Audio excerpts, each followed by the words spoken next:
Well, moving on to our first big debate tonight, there was relief for Kerala's bar owners today, with the Supreme Court allowing them to keep their businesses open a day before the state government had actually ordered them to shut down as part of its new prohibition policy. The court, in fact, expressed surprise at the move, saying, "How can you stop drinking so abruptly?"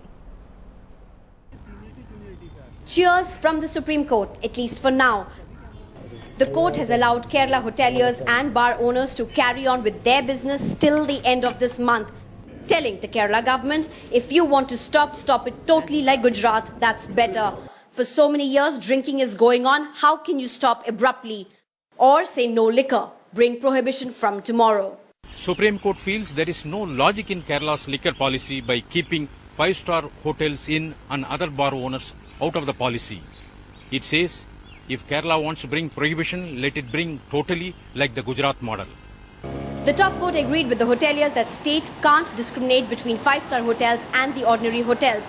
Supreme Court has said that since the writ petition is pending over there, status quo should be maintained till the writ petition is disposed of. So it's a big relief for us till 30th September. Bars across Kerala are happily stocking up. And employees like bartender Tom Sam are relieved that they still have their jobs at least for a few more days.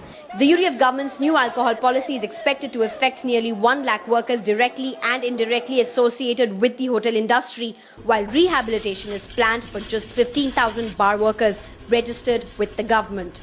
Suddenly one fine morning they said in 15 days you close it down, what will we do? The money spent on that repayment of the loans from the government and from the banks. The government has decided to explain its stand to the court for keeping five-star hotels out of the new restrictions. In the first year, we will not give three-star hotels further.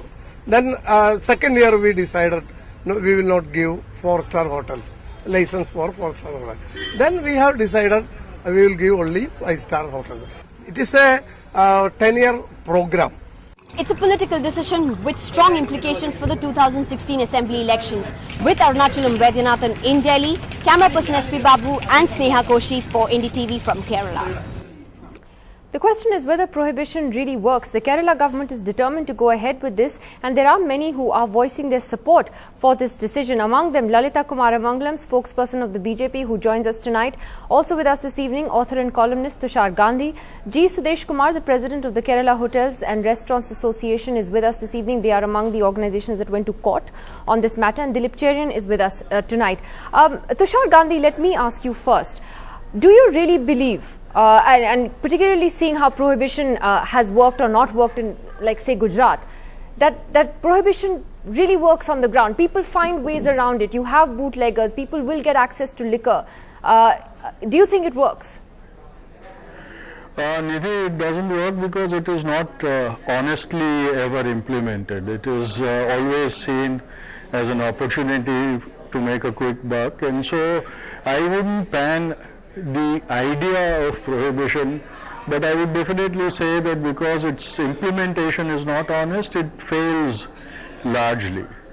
Why are you in favor of prohibition, though?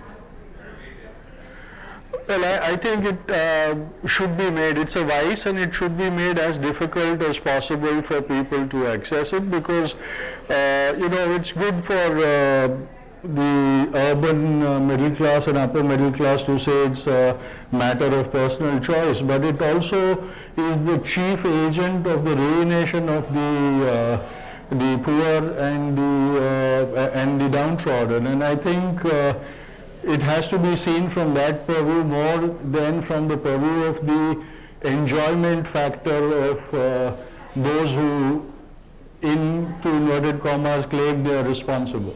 So let me ask Mr. Sudesh Kumar then, that is often the argument that is given, that maybe there is a certain section of people that can make a responsible choice, but there are many who exploit alcohol and use it in another way. Now you're, going to give us a completely different perspective to this. I guess you're saying that's unrealistic.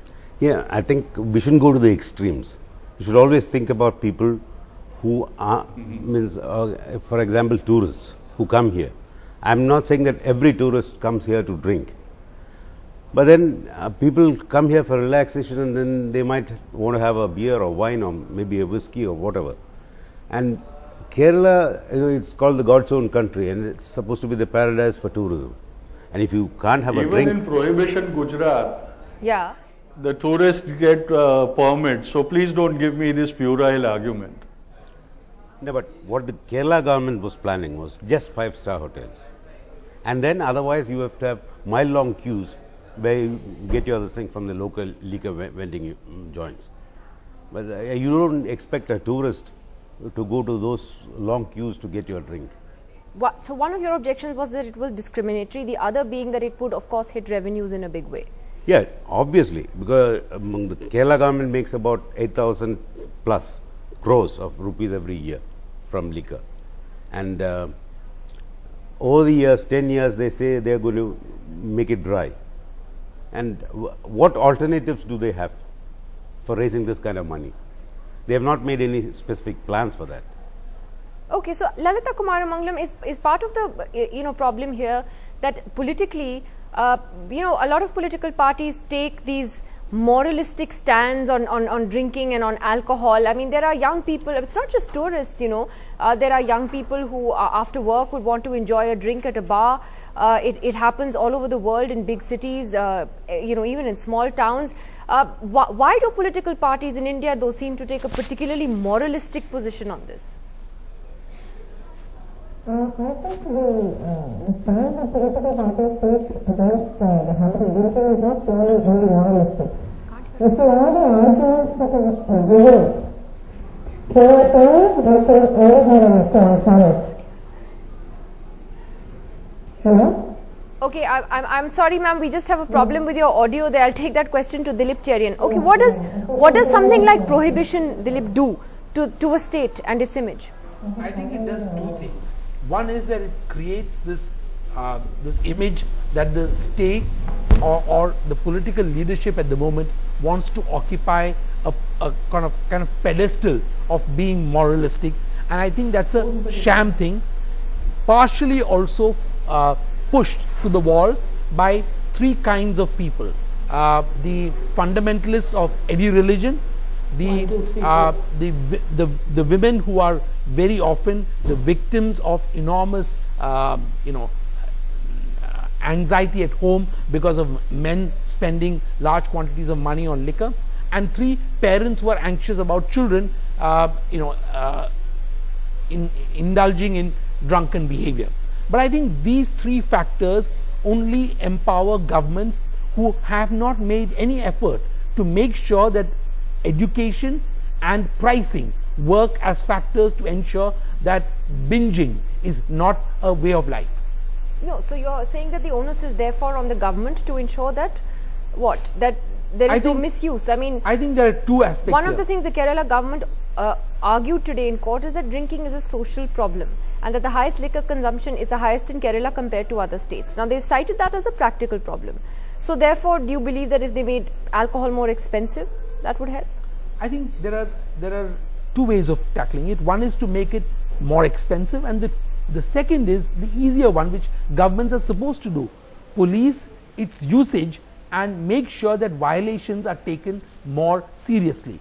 The fact is that whether it's drunken behavior on the roads or whether it's husbands beating up their wives, those are law and order issues. Those are also social issues, and banning is not the answer, in my view. As a teetotaler Keralite, which is a very rare commodity apparently, according to my cousins back home, the fact is that you can actually as a state do a lot rather than opt for prohibition, which to me is the soft and dangerous option. Lalita Kumaramangalam, the soft and dangerous option is what Dilip Cherian says it is, that don't go for an out and out ban. Be tougher as far as maybe pricing is concerned, crack down on drunk driving, drunk behavior, but don't ban it. Perhaps that's undemocratic. There's one aspect that most people forget, the economic aspect of alcoholism. The cost of labor hours, the cost of families or young adults who die of alcoholism. There's a huge amount of money that is put into people who become alcoholics. I don't mean put into because they are becoming alcoholics or make them alcoholics, but in terms of people who are trained to carry out a particular job or a particular trade. And you find that families are devastated by this. Having said that, I must also say that the Kerala government has taken this step without, I think, proper thinking. from what or any sort of planning. From what I've read on this subject, I think there is a turf war going on in the Kerala Congress, and because of that they have implemented something in too much of a hurry without thinking it through. It is true that Kerala's tourism trade is probably what is their main source of income apart from the bars that were operated by the state government, and that will be hit. But I don't think that you can say that when the state runs these government bars, it happens in my state Tamil Nadu too, and I've seen how devastating it is for the economy as a whole, especially in terms, like I said, with the families affected and the number of people who die from alcoholism, health costs, etc. Having said that, this sort of thing, it'll take a great deal of planning and thought that needs to go into it. Prohibition is something, if it is implemented, has to be implemented totally. You can't have some bars open selling wine and beer, etc. No, I think that's partly what the court also said today. I think the Supreme Court made that point actually to Kerala, just to the Kerala Council, saying that, well, either do it the Gujarat way and clamp down completely, or don't do it like this. But the point is, even in Gujarat, you can get liquor. There are ways around the whole system. So the point is, it's never complete prohibition, is it? And getting access to then cheap liquor is even more dangerous. Who spoke on this panel, who said that implementation, proper implementation and honest implementation is very important to make prohibition successful. But you will see that for the most part, you may have anomalies where people can get hold of booze, etc. But normally prohibition does bring down at least alcoholism in any state or any part of the country. Mr. Kumar, does it really do that? Regardless of who is in power. Does it do that? I mean, I don't think we have statistics that actually link. No, I think that. Tushar Gandhi. Nidhi, yeah. I'd like to butt in over here, because there is always this thing about revenue loss that is flung whenever talk of prohibition happens. In that case, Nidhi, vice is something that pays enormously. So why doesn't the government actually go into the vice trade and become a pimp and a drug pusher and all of that, so that revenues will not be lost, and maybe we'll attract tourists like Bangkok attracts tourists. That's such a pure, it's such a stupid that's the same argument. Thing as having a glass of wine, really. Make it difficult. Make it difficult. Don't make it. You see, it is, once you talk about the social aspect, then some people will lose their liberties, and I'm very sorry to say that the judgment of today in Supreme Court is myopic, because it has not taken the social aspect of the need for prohibition into consideration at all, and it has only ruled on the technical aspects of that and given its opinion. I think they should have been much more socially responsible while making this judgment than how they have they appear to be in public, at least. Even you admit that the bootlegging still takes place, Tushar Gandhi. So the bootlegger trade takes place because those who implement prohibition are not honest, right from the politicians to the police to the administration. Where have you seen honest prohibition? Honest. Where have you seen there honest? Has to be. You see, because there is no honest prohibition, you just can't dismiss the idea or the ideal of that situation. So what Mr. Gandhi This is my argument. You always end up saying that because it is not honestly implemented, you don't reject prohibition everywhere.